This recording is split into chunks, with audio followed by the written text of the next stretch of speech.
Alright guys, what is up? Today we are going to be doing a little bit of a motovlog style video. I'm going to be ripping through the trails. They are a little bumpy right now. We got some new dirt on here and it's unfinished, but we are going to be testing out the BAJA ZUMA before all the suspension upgrades. So as of right now, really the only actual upgrades that aren't cosmetic are the tires on this thing, and they definitely make a big improvement. Let's check out the lights in here. Oh yeah, so lights are definitely helping too. The next biggest thing that we're going to be doing to this thing is the rear shock and the front forks.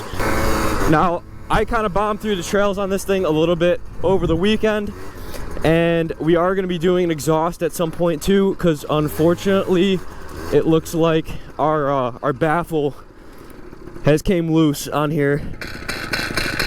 So that thing is rattling around like crazy, and that's really because these trails are pretty rough, which is what I want this bike for. But in its current state, it is not suitable for these trails right now. So we are going to be doing the front forks at some point, as well as some CVT upgrades. And I think I decided that I want to keep the stock cylinder on this, so we're going to keep it a 50. We are going to do some upgrades to the CVT on this thing. I did order some Wheelie CVT parts, so we do have the old clutch as well from my 89 build when I had the Contessa on there, not the Corsa. So I have one of the old style non-adjustable Wheelie clutches on there, the speed bells, but it just doesn't have the little Allen screw adjusters, it's just the springs. So we're going to throw that on there since I have it, it's free, and then I have a belt that goes with that clutch.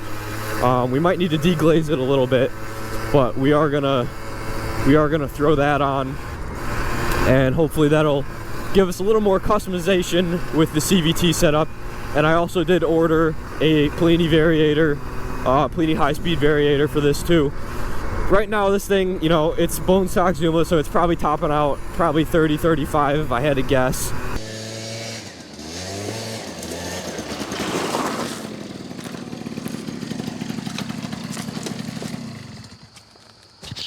Alright boys, we got the new new merch out. We got the fouled plugs and oil jugs t-shirt. Get it now, smoked out merch, ZUMA.com. I do have a new setup for my GoPro and the mic and everything in terms of the motovlogging stuff and the helmet. So let me know if you guys think the video quality and the sound quality is alright on this thing. This is my first day running it, so we're just kind of testing some stuff out. I have been running this GoPro for a little bit, but the mic is a new setup here. So we're gonna have to cross the creek right now. Luckily it's midsummer, so this thing is nice and dry in this crossing here. Let's see, the trail goes this way. Haven't been back here in a minute, so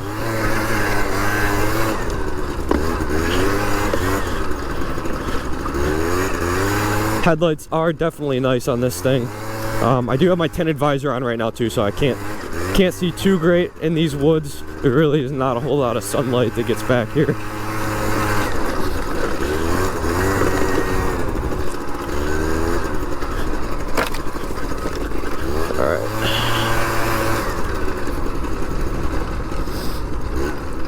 Alright. Yeah, and another upgrade we're definitely gonna have to do is the seat.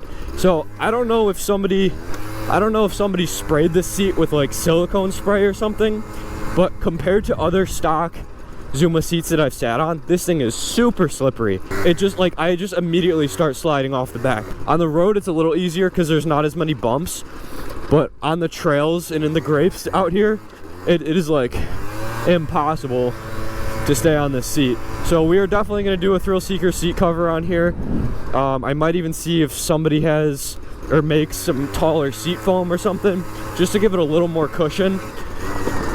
I also want to cut that little brace out on the inside because that thing is really digging into my ass. Like I rode this the other weekend out here in the trails, and oh my god, it was bad. So we're probably pretty close to topped out right now on the trails, probably doing 30 35. And I mean, on this main strip in here, it ain't too bad, but as soon as you get into these bumpier sections, you do feel the forks bottoming out quite a bit, even at slow speed. So we are definitely gonna have to address that. So I think my plan with the front forks is we're gonna do Aerox forks in the front.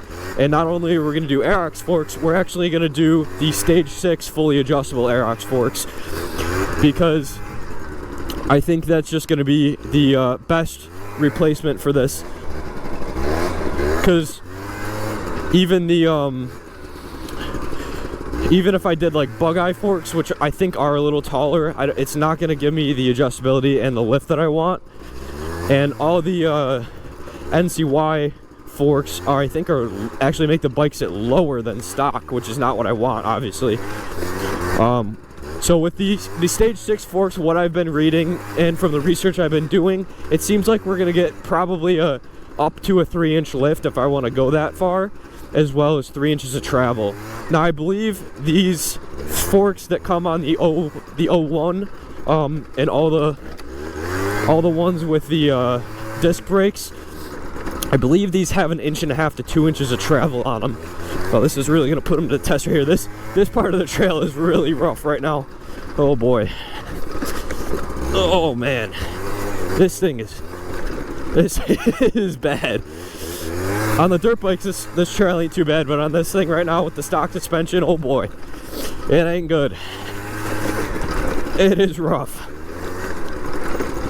Oh, all right. Let's I think the track, we have a little pit bike track out here, unfinished, and it's not cut right now, I don't think, but we'll bomb on that quick and see how this thing is. Oh wow, this thing is really overgrown. Yeah. Oh, these weeds right now, all these we're basically doing some bushwhacking on this trail, because this is overgrown to the point where it's over the bars. I can't even, it's like hard to tell where the trail even is. Holy shit. Yeah, these tires definitely are a big improvement on here, but they still leave a little bit to be desired. I think these Duro tires are one of the most aggressive knobbies you can get for this size tire though, or this size rim I should say. So I think this is about as good as we're gonna get on the tire side for what we're doing with this, but it definitely is a huge improvement over stock for the trails out here. But yeah, this thing is definitely, I mean, it's basically bottoming out like every couple feet. The front almost feels a lot stiffer than the 89. The 89 definitely has less travel, but it is a little softer and cushionier. These feel like either stiff to the point where they're like, I mean, they're not designed for off-road riding, as much as the ZUMA was kind of advertised as that, but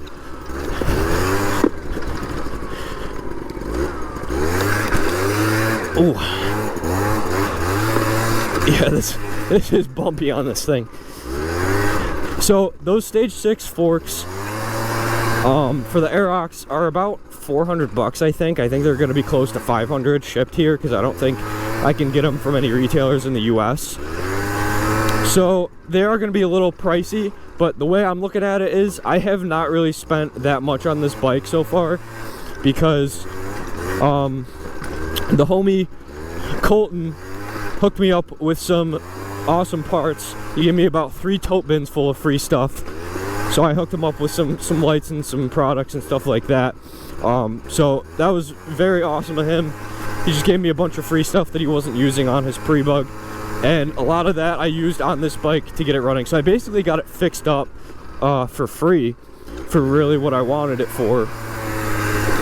So it worked out great. So that to me means we have some, oh shit, this trail ain't cut. Alright, we're gonna have to do a little bit of a U-ey here.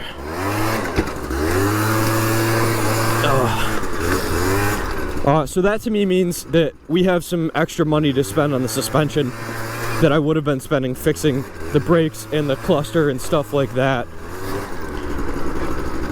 And I'm really not going to be doing an extensive motor build on this. Like I said, we're going to leave this a 50cc So really, we're only going to be doing CVT stuff. I already have a clutch for it for my old build. I already have exhaust for it. I have that Uzuni R that I was running on my 89 before I got the C16. So we're gonna run that Uzuni R on here, since that silencer, the baffle in here is rattling around. And we have to do a different air filter on this thing anyways, because with the rear shock I'm putting on here, it's gonna hit the stock one. So I'm kind of thinking we do the exhaust, we do the air filter, we do the CVT stuff, and we jet up the stock carb a little bit and basically leave it at that. Also, my wheelie light, the bracket for it broke. I hit a massive log on the trail with it a couple days ago, and as you can see, it's kind of sliding off. So let's see if we can give this thing a fix. We're gonna have to print a new bracket for this guy because it's sliding all around. And this is kind of part of the testing process. So this is a bigger light on here for this XL wheelie light, so I'm really not surprised because it's holding on a little bit more weight than the stock one. And I obviously didn't really design it for off-road use. Pretty much everybody that uses their ZUMA uses it on the road, so use it at your own risk off-road. If you're whacking stuff against it and stuff, it's gonna break. It is only a plastic bracket, but for the most part it is pretty strong. I haven't had any issues on my 89, so do with that what you will. Front brakes are working on here now. We did bleed those and everything, so it is feeling a lot better. One thing I do need to take a look at is the quick throttle feels like it's binding up when I'm doing a wheelie, so I think it might just need a little bit of lube in there, because like right now when I give it gas, it's like juddering. So I don't know if that's a problem with the cable itself, because that did feel fine when I was putting the quick throttle on. The cable felt like it was all lubed up properly and everything.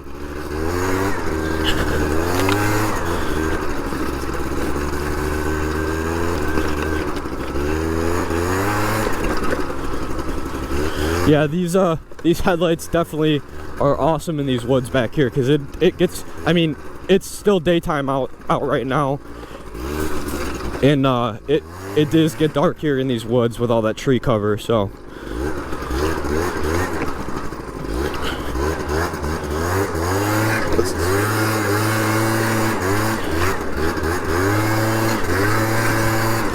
I am almost curious to see if I can gear this bike down a little lower too, because it would be nice for climbing some of those hills in there. The only thing is I don't think anybody makes gears for this that are lower than stock. I think everything's all a taller gear. So if you guys know of any gear ratios I can put in the back that are lower than stock, please let me know, because that is something that I would actually be interested in doing.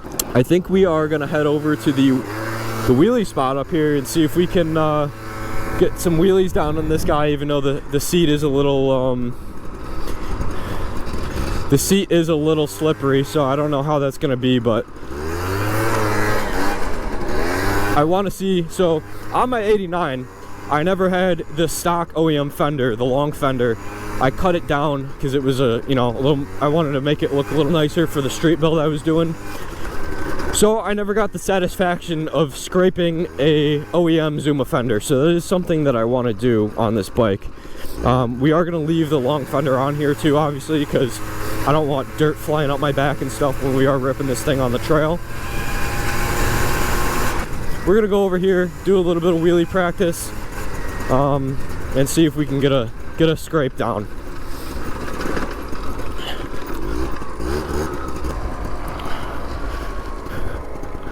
All right, let's see if we can make this happen.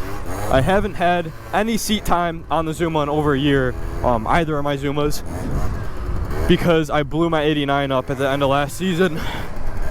But oh, there we go. That is first scrape on the ZUMA. Hopefully I didn't fucking crack this thing. So just so you guys can see how bright this light is, I have this on and these lights are hooked up to the battery, and it is draining the battery so much it is making the wheelie light flicker. You can see when I rev it up. So it's acting almost like it's on the stator, but it's not. It's just because it's draining the battery so fast.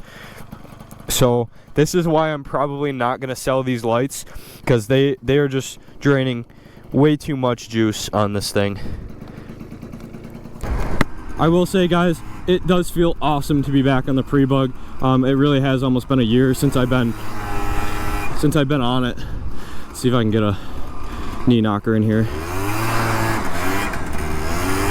Oh, it's tough.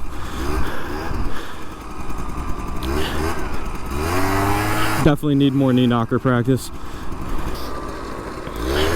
Let's try to get one good. There we go.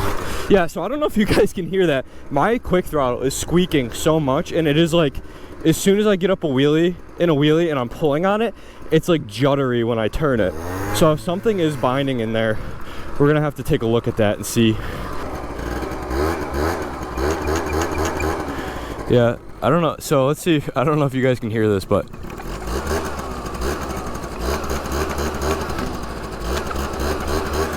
I don't know if that came across on the GoPro, but this thing is definitely making some weird noise, so we're gonna have to take that apart and lube it up. Alright guys, so that is pretty much gonna do it for this video. If you guys like this style of video and like the motovlogging stuff, please let me know, because I will do more videos. Also let me know how the quality on the GoPro and the sound quality was with this. I am testing this out, so I'm not even sure how this stuff's gonna sound right now. But yeah, that's pretty much gonna do it. Stay tuned for the next part of the Baja build series. We're probably going to be doing a low profile cluster, as well as the custom fuel gauge and all that stuff on there. Also, don't forget, we do have another smoked out tee, so link is in the description for that, for the fouled plugs and oil jugs t-shirt.